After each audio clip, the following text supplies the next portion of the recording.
얼마 전 나름 자산을 구축했던 70대 부부가 요양원에 들어갔는데 85세가 되어 돈이 거의 다 떨어져 그 전보다 질이 떨어지는 요양원으로 자식들이 돈을 모아 보내드리기로 했다는 이야기를 들었습니다. 이 노 부부에게 무슨 일이 일어났던 걸까요? 지금부터 알아보도록 하겠습니다. 은행이나 증권사에 가보면 많은 전문가들이 이렇게 말을 하죠. 은퇴 시점에는 주식 비중을 줄여서 안정성을 높여야 한다. 오늘은 나이에 따라 주식과 채권 비율을 조절하는 TDF로 대표되는 투자 방식이 우리 노후에 어떤 악영향을 미치는지에 대해 말씀드리려고 합니다. TDF는 그림에서 보시는 것처럼 시간이 지나면서 주식 비중은 줄이고 안전자산인 채권 비중을 늘리는 전략을 사용합니다. 90%에 달했던 주식 비중이 은퇴 시점에는 20% 정도 비중이 되는 것을 보실 수 있습니다. TDF를 판매하는 사람들은 이렇게 이야기를 합니다. 젊을 때는 잃어도 다시 벌면 되지만 나이가 들었을 때 손실을 보면 손실을 회복하기 어렵다. 그러니 안전한 채권 비중을 높여서 리스크를 줄여야 한다. 이게 얼핏 들으면 맞는 이야기처럼 들립니다. 그것은 우리가 주식과 채권에 대해서 선입견을 가지고 있기 때문인데요. 주식은 위험하다, 채권은 안전하다. 정말 그럴까요? 주식과 채권의 수익률 최근 5년을 비교해봤습니다. S&P 500인 스파이 ETF와 미국 장기 국채에 투자하는 TLT ETF를 비교해봤습니다. 파란 선은 주식의 수익률을, 빨간 선은 채권의 수익률을 나타냅니다. 20년 코로나 위기처럼 경제 위기가 발생했을 때 외에는 채권 수익률이 주식에 비해서 낮았습니다. 이것은 최근 10년을 봐도 마찬가지고 2003년부터 최근 20년으로 보아도 08년 금융위기와 2013년 유럽 재정위기와 같은 시기에만 잠깐 채권 수익률이 높았고 장기적으로 봤을 때 20년 투자 시에 주식은 $10,000를 투자를 했을 때 6배가 넘는 $60,000 이상을 기록했지만 채권은 2.2배 정도 되는 수익률만을 보여주었습니다. 이 그래프는 연도별로 주식과 채권의 수익률을 보여주는데 주식이 하락한 기간은 2008년, 2018년, 2022년 20번 중 3번, 채권이 하락한 기간은 20번 중 6번, 주식이 채권을 이기는 수는 20번 중에 13번으로 65%에 달했습니다. 이 표는 주식의 플러스 수익률을 1926년부터 2010년까지 일간, 월간, 분기, 연간으로 그리고 1년, 5년, 10년, 20년, 25년을 보유했을 때 플러스가 될 확률을 나타냅니다. 이 자료는 S&P 500 기준이고 그러니까 S&P ETF를 하루 보유했을 때는 플러스가 될 확률이 53%이지만 한 달을 가지고 있었을 때는 62.3% 그리고 1년을 가지고 있었을 때는 70%가 넘는 수익률을 보여주었다는 뜻입니다. 그렇게 S&P 500을 오래 보유할수록 확률이 늘어나서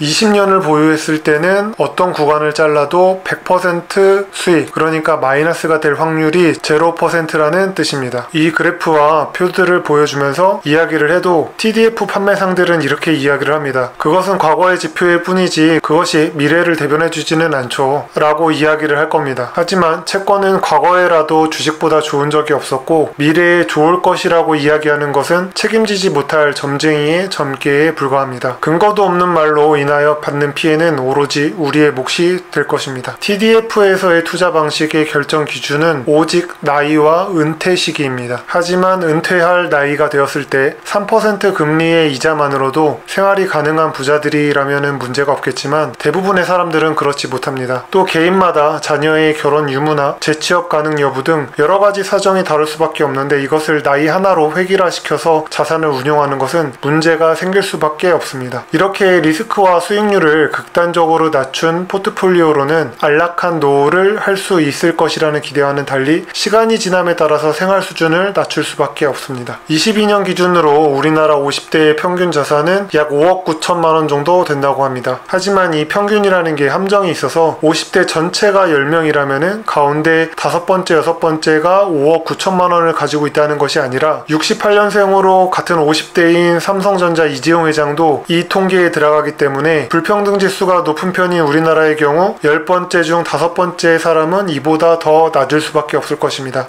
한 4억이나 4억 5천쯤은 될까요? 아무튼 이것보다 우리가 돈을 잘 벌어서 그것도 현금으로만 10억이 있다고 가정해 정해 보도록 하겠습니다. 그리고 70살이 되었는데 몸이 안 좋아져서 자식들도 바쁘고 해서 아내와 함께 요양원에 들어가야 될 상황입니다. 요양원은 1인당 월 500 하는 고급 요양원과 월 250 정도 하는 표준 요양원이 있다고 해보겠습니다. 그럼 10억이라는 돈으로 요양원에서 얼마나 살 수 있을까요? 채권의 평균 수익률 3%, S&P 500 평균 수익률 8%, 그리고 물가상승률 3%를 반영했습니다. 따라서 요양원의 가격도 매년 3%씩 상승을 합니다. 결과는 충격적이었습니다. 고급 요양원의 수익률 3%는 9년째에 요양원에서 나와야 했습니다. 또 같은 고급 요양원의 수익률 8% 역시 12년째가 되는 82세에 요양원에서 나와야 했고, 표준 요양원의 수익률 3%는 88세가 되는 해까지 요양원에 있을 수 있었습니다. 아마 제가 들은 이야기는 이런 케이스였던 것 같습니다. 그럼 표준 요양원의 8% 주식 수익률은 어땠을까요? 보시는 것처럼 처음에는 자산이 늘어나다가 요양원 가격이 주식 수익률을 넘어서면서 자산이 줄어들어 107세에 영원이 되었습니다. 그래도 무려 37년을 버틴 겁니다. 이걸 보면서 우리가 알 수 있는 사실은 노후에도 역시 돈을 계속 아껴야 한다. 더 자세히 말씀드리면 투자 수익률보다 낮은 생활 수준을 유지해야 한다는 겁니다. 또 원금도 물가 상승률만큼 증가해야 돈이 줄어들지 않습니다. 그러니까 앞서 보였던 이 10억의 원금도 매년 3%씩 증가를 해야 이런 식으로 줄어들지 않고 계속적으로 유지를 할 수 있다는 뜻이 되겠습니다. 그리고 두 번째는 수익률이 높은 자산에 계속 투자를 해야 한다. 그렇지 않으면은 죽을 때까지 돈을 벌어야 됩니다. 지금까지 TDF로 대표되는 투자 방식이 어떤 결과를 초래하는지를 알아봤습니다. 그러면 우리는 어떻게 해야 될까요? 제가 말씀드리는 거는 채권을 절대 사면 안 된다, 주식을 100% 가지고 있어야 된다고 말씀드리는 게 아니라 자산의 상관관계를 활용해서 일정 비율을 괜찮은 시기에 채권에 투자를 하는 방법입니다. 그래서 저도 지난 20년, 21년에는 주식 100%로 가지고 있다가 작년부터 리밸런싱을 위해서 30% 목표로 꾸준히 비율을 높여가고 있습니다. 아까 좋은 시기에 투자하면 좋다고 말씀드렸는데 그게 지금과 같은 고금리 시기가 되겠습니다. 자, 그리고 두 번째는 은퇴 시점에 아까 주식 비중을 거의 20% 수준까지 TDF는 줄였는데 은퇴 시점에도 주식 비중을 70% 이상으로 유지를 하고 나머지 20% 자산은 주식과 상관관계가 반대인 채권에 투자를 하고 10% 정도를 2, 3년 생활비로 사용할 수 있는 저변동 상품 또는 현금으로 보유를 해야 됩니다. 여기서 중요한 게 이 10% 자산이 2, 3년 생활비와 동급이 돼야 된다는 사실이 중요합니다. 한 해 생활비로 5천만 원 정도를 사용하실 것 같다고 생각하시면은 이제 2년이면은 1억, 그리고 10%가 1억이니까 금융자산이 한 10억 정도, 최소 금융자산이 10억 정도가 되는 것을 목표로 우리는 투자를 진행해야 된다고 생각합니다. 여기서 2, 3년인 이유는 대부분의 약세장이 3년 이내에 끝이 나기 때문입니다. 약세장이 끝나면 주식 가격은 대부분 원래대로 돌아오기 때문에 우리는 이 약세장 2, 3년간 비중 70%에 투자되어 있는 이 주식을 싼 값에 매도하지 않고도 정상적인 생활을 유지할 수 있습니다. 그러면 정리해 보도록 하겠습니다. 주식의 수익률은 채권을 항상 압도한다. 우리는 은퇴 후에 생각보다 오래 산다. 그러므로 리스크 있는 투자를 계속해야 한다. TDF 투자는 IRP 안전자산 30%에 넣을 때만 하자. 오늘 영상은 이것으로 마치도록 하겠습니다. 여러분들의 성공적인 투자를 응원하는